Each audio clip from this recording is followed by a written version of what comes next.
Kisah ini berlatar di Amerika Serikat pada tahun 1990, berpusat pada seorang pemuda bernama Chris. Ia baru saja menyelesaikan pendidikannya di salah satu universitas ternama di Atlanta. Momen wisuda itu terasa begitu istimewa, karena turut dihadiri oleh kedua orang tuanya dan sang adik perempuan. Hari itu menjadi salah satu hari paling membahagiakan bagi Chris, sebuah kebahagiaan yang belum tentu bisa dirasakan oleh banyak orang.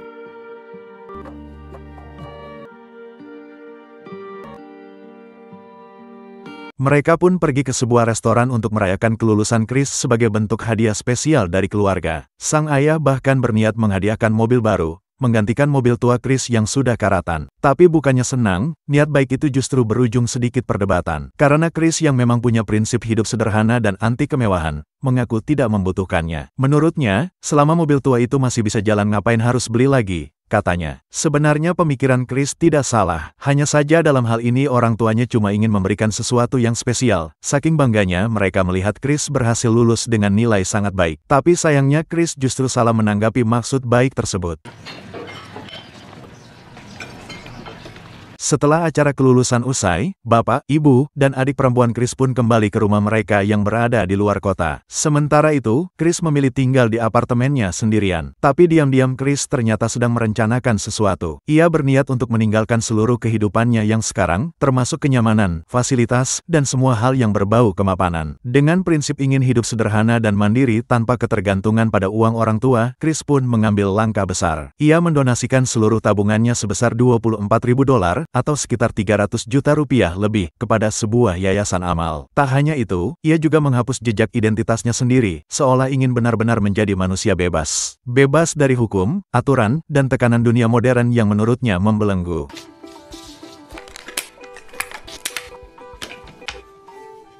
Dengan mobil Datsun tuanya yang sudah berkarat, Chris pun mulai menempuh perjalanannya menuju Alaska. Ia membawa tekad besar, yaitu akan hidup berdampingan dengan alam. Tanpa fasilitas mewah, tanpa bantuan orang tua, dan hanya dengan sedikit bekal uang receh di kantong, Chris yakin bahwa hidup bisa tetap berjalan. Ia percaya bahwa kebahagiaan sejati tidak datang dari kemewahan dan materi, tapi dari kebebasan untuk hidup sesuai prinsipnya sendiri. Absolute freedom.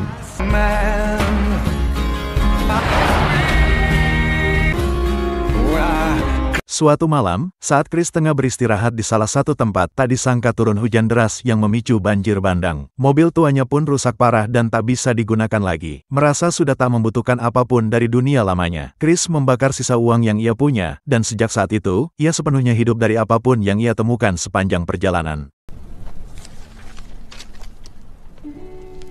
2 bulan berlalu, Chris akhirnya tiba di Arizona hanya dengan berjalan kaki. Disinilah ia memutuskan untuk mengganti identitasnya dan memperkenalkan diri sebagai Alexander Supertramp, yang berarti Alexander si petualang super. Tujuannya jelas, agar tak seorang pun bisa mengenalinya, apalagi melacak keberadaannya.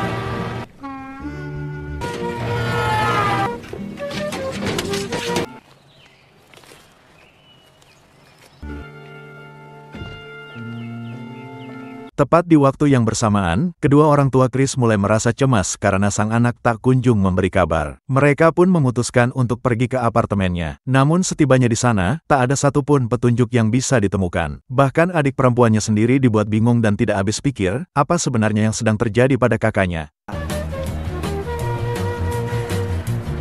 Kembali pada Chris yang tanpa sengaja bertemu dengan sepasang suami istri yang juga merupakan petualang. Mereka dengan ramah memberi tumpangan, bahkan menyediakan makanan dan mengajak Chris tinggal bersama untuk sementara waktu. Selama bersama, mereka pun saling bertukar cerita dan pengalaman hidup. Namun bukannya ikut berpetualang bersama mereka, Chris merasa bahwa pencariannya kali ini adalah tentang menemukan jati dirinya sendiri, dengan jalannya sendiri. Karena itulah, tanpa pamit sedikit pun Chris memutuskan pergi secara diam-diam, meninggalkan sang om dan tante yang dibuat kebingungan oleh kepergiannya.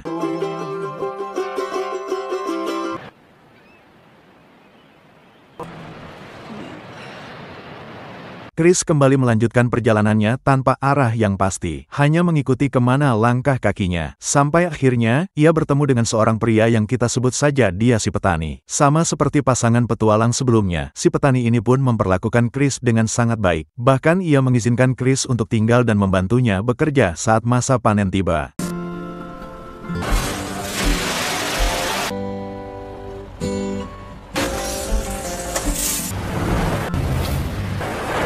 Namun siapa sangka, si petani yang selama ini terlihat begitu baik, ternyata adalah seorang buronan yang sudah lama dicari oleh pihak berwajib. Mau tak mau, Chris pun harus segera meninggalkan tempat itu, dan kembali melanjutkan perjalanannya. Ia tetap teguh pada tujuan awalnya, yaitu pergi ke Alaska, dan hidup sepenuhnya bersama alam. 1 bulan pun berlalu, dan akhirnya Chris tiba di Sungai Colorado. Dari hasil kerjanya selama membantu si petani, Chris berhasil membeli sebuah kayak, lalu mendatangi kantor penjaga sungai untuk meminta izin agar bisa mendayung. Namun karena tidak memiliki pengalaman maupun surat resmi, ia langsung ditolak mentah-mentah. Bukannya mundur, Chris justru nekat menantang aturan. Ia tetap mendayung menyusuri sungai tanpa izin resmi, meski harus berakhir dikejar-kejar oleh petugas keamanan setempat. Helmet, man!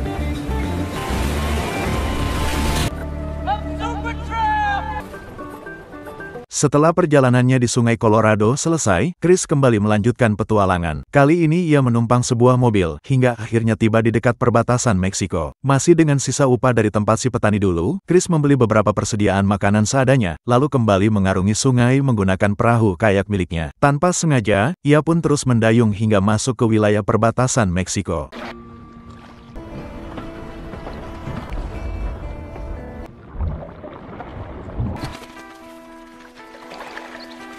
Akibat ulahnya, Chris pun diamankan oleh petugas setempat. Dirinya dinyatakan telah melanggar perbatasan tanpa izin resmi, apalagi tanpa identitas yang jelas. Namun tepat sebelum dirinya diproses lebih lanjut, Chris memutuskan untuk melarikan diri. Ia naik ke kereta barang secara ilegal, demi satu tujuan untuk kembali ke Amerika.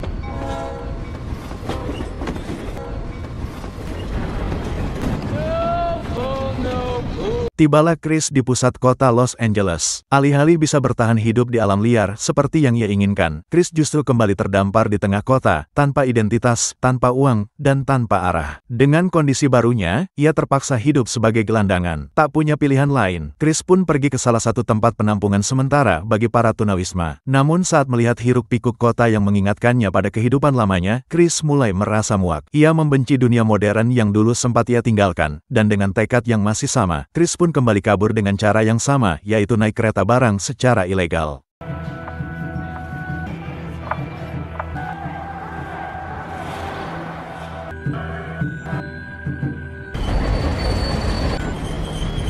Kali ini Chris tak seberuntung sebelumnya. Aksinya naik kereta secara ilegal akhirnya tertangkap oleh petugas, dan ia pun harus menerima perlakuan kasar hingga babak belur. Terjebak di tengah kota Los Angeles, Chris kini benar-benar tak punya pilihan. Tanpa identitas, tanpa uang, ia hanya bisa bertahan seadanya. Demi menyambung hidup, ia mencoba bekerja di sebuah restoran cepat saji. Pekerjaan yang jauh dari ideal, tapi setidaknya memberi sedikit harapan. Namun harapan itu pun tak bertahan lama, karena Chris diberhentikan dari pekerjaannya hanya karena pelanggaran kecil. Tidak mengenakan kaos kaki saat bertugas.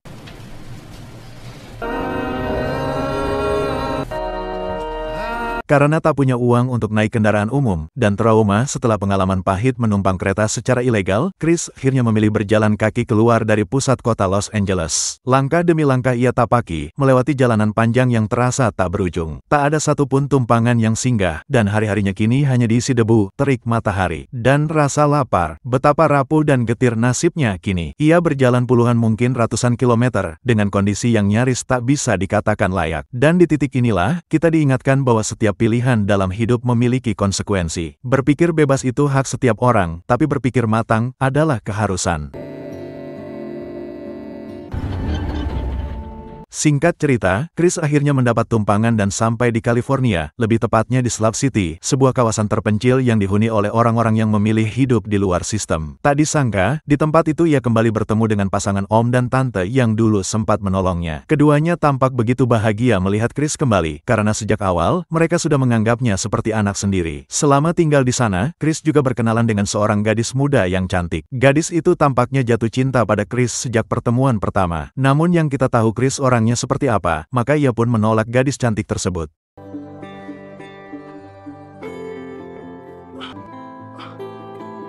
3 bulan lamanya Chris tinggal di Slab City, hidup dalam kesederhanaan yang penuh ketenangan. Namun di dalam hatinya, keinginan untuk pergi ke Alaska masih belum padam. Ia pun memutuskan untuk kembali melanjutkan perjalanan. Sebelum berangkat, Chris berpamitan dengan om dan tante yang selama ini sudah memperlakukan layaknya keluarga. Termasuk kepada si gadis muda yang sempat menunjukkan perasaannya. Gadis itu menatap Chris dengan tatapan berat hati, namun tak satu pun kata keberatan terucap dari bibirnya. Ia tahu, Chris sedang menjalani pencarian yang tak bisa ditunda, dan mungkin juga tak bisa dimengerti oleh semua orang.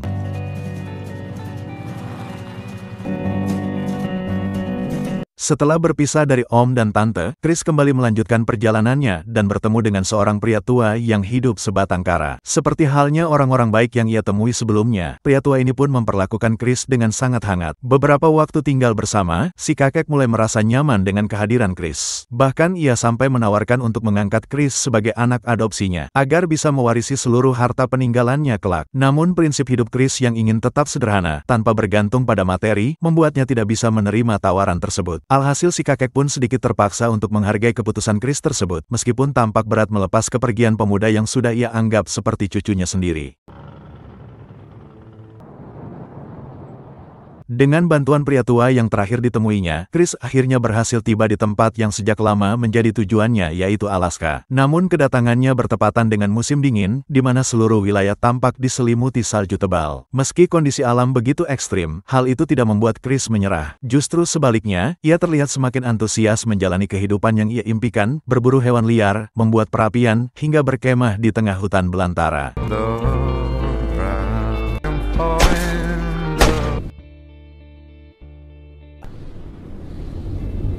Di tengah perjalanannya menjelajahi alam liar Alaska, Chris secara tak sengaja menemukan sebuah bangkai bas tua yang tampak sudah lama ditinggalkan. Setelah memeriksa kondisi bagian dalamnya, Chris merasa tempat itu cukup layak, dan akhirnya memutuskan untuk menjadikannya sebagai rumah utama selama ia bertahan hidup di alam.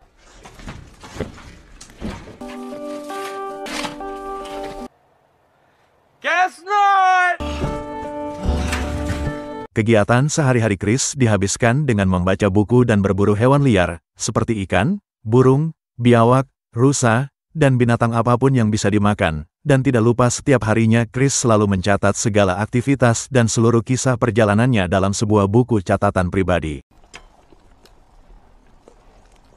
Hari demi hari berlalu, hingga musim dingin yang menggigil akhirnya mulai mereda. Namun tantangan baru pun muncul, karena stok beras yang selama ini menjadi makanan pokok Chris mulai menipis. Ia sadar bahwa bertahan hidup di alam liar tak cukup hanya dengan tekad, tapi juga perencanaan yang matang. Chris pun mulai memutar otak, mencari cara agar bisa mendapatkan sumber makanan yang cukup untuk jangka panjang, tanpa harus terus-menerus berburu setiap hari. Hingga pada suatu waktu, ia berhasil memburu seekor rusa berukuran besar. Dagingnya ia potong menjadi bagian-bagian kecil, lalu mencoba mengawetkannya secara alami dengan cara disimpan di bawah tumpukan batu, dengan harapan bisa bertahan sebagai persediaan makanan untuk hari-hari berikutnya.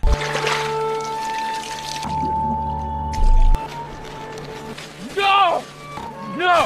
Ternyata, sungguh betapa kecewa dan lemasnya Chris saat mendapati daging rusa yang ia simpan telah dipenuhi oleh belatung. Dan metode penyimpanan alami yang ia pikir bisa menjadi solusi justru gagal total. Ia baru menyadari bahwa mengandalkan insting semata tanpa pengetahuan yang cukup justru bisa menjadi bumerang. Untuk pertama kalinya sejak memulai perjalanannya, Chris benar-benar mulai menyadari bahwa hidup di alam liar tidaklah seindah bayangan yang ia miliki. Kebebasan yang selama ini ia cari, ternyata datang bersama konsekuensi yang tidak ringan. Di titik inilah, perlahan idealisme Chris mulai diuji oleh kenyataan.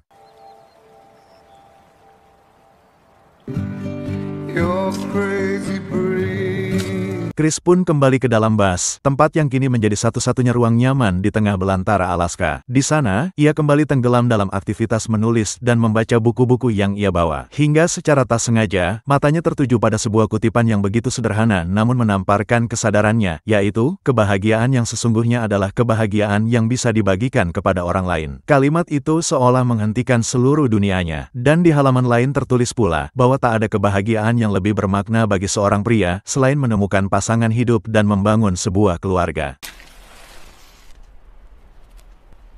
Di titik inilah Chris akhirnya menyadari satu hal penting, bahwa ia tak bisa terus hidup seperti ini. Alam memang indah, namun ia bukan tempat untuk menetap selamanya. Dengan tekad dan semangat baru, Chris pun bersiap untuk kembali ke peradaban. Keesokan paginya, ia mengemas barang-barangnya dengan hati riang, membayangkan kehidupan yang akan ia bangun setelah perjalanan panjang ini. Namun takdir berkata lain. Ketika ia tiba di satu-satunya jalur keluar yang pernah dilaluinya, ia dikejutkan oleh pemandangan yang menyesakkan dada. Karena sungai yang dulunya bisa ia seberangi, kini berubah menjadi arus deras dan liar, akibat mencairnya salju pasca musim dingin. Ia mencoba berbagai cara untuk menyeberang berharap bisa melewati rintangan itu. Tapi semua usahanya sia-sia. Chris pun hanya bisa berdiri di tepi sungai, menyaksikan derasnya arus yang kini menjadi penghalang antara dirinya dan dunia luar. Dengan berat hati, ia pun harus kembali ke dalam bas tua itu, tempat di mana semuanya bermula.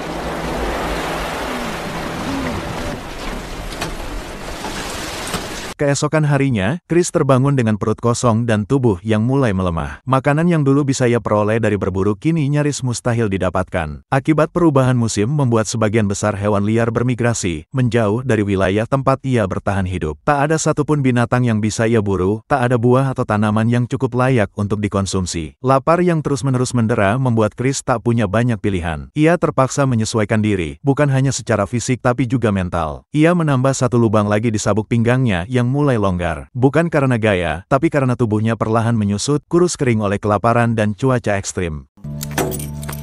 She read it for a moment.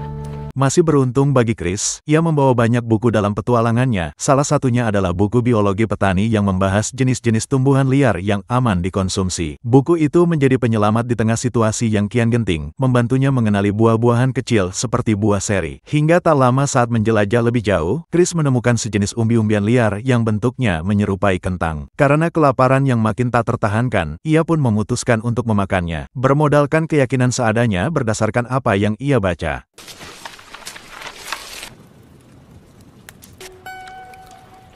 Keesokan paginya, Chris terbangun dalam kondisi yang sangat lemah. Seluruh tubuhnya terasa dingin dan lemas, dengan demam tinggi yang membuat kesadarannya mulai mengabur. Ia pun membuka kembali buku biologi yang selama ini menjadi panduannya bertahan hidup. Dan di sanalah ia menemukan kenyataan pahit, umbi yang ia konsumsi ternyata termasuk dalam kategori tanaman beracun. Jenis kentang liar itu memang mirip dengan yang dapat dimakan, namun mengandung racun alami yang bisa berakibat fatal apabila dikonsumsi dalam jumlah tertentu tanpa pengolahan yang tepat.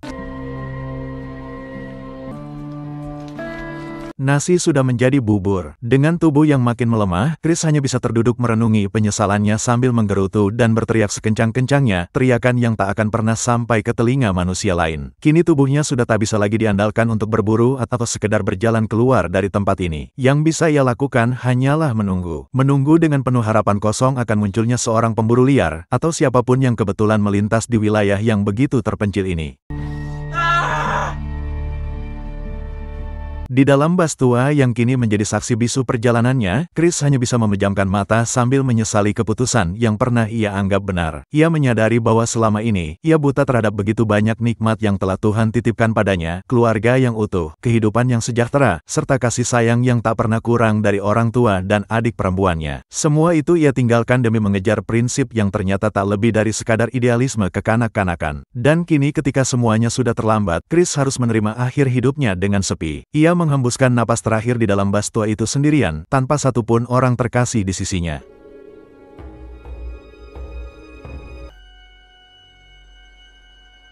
2 minggu kemudian, sekelompok pemburu liar yang tengah melintasi kawasan terpencil Alaska, akhirnya menemukan jasad Chris di dalam bas tua, lengkap dengan buku catatan pribadinya yang mencatat kisah perjalanan hidup dan pergulatan batinnya. Kisah itulah yang kemudian diangkat oleh seorang penulis terkenal bernama Jon Krakauer, dan dituangkan ke dalam sebuah buku berjudul Into the Wild, sebuah potret nyata tentang pencarian makna hidup, kebebasan, dan penyesalan yang datang terlambat.